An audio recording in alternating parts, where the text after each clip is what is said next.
comment here. It says that yes, I am single, but my heart is taken by someone I can't call mine.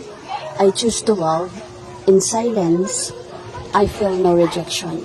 So ito ay maaaring maganda at masakit. A mix of longing and acceptance.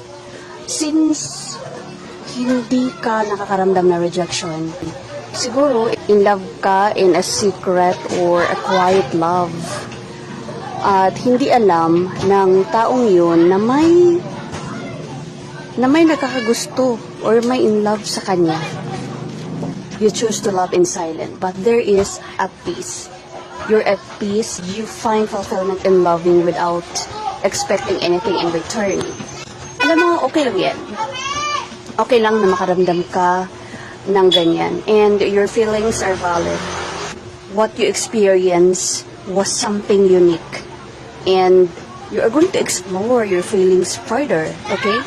Kung mananatili ka mang magmahal ng tahimik, gawin mo lang ito ng may paggalang sa iyong dignidad at sa kapakanan ng iba.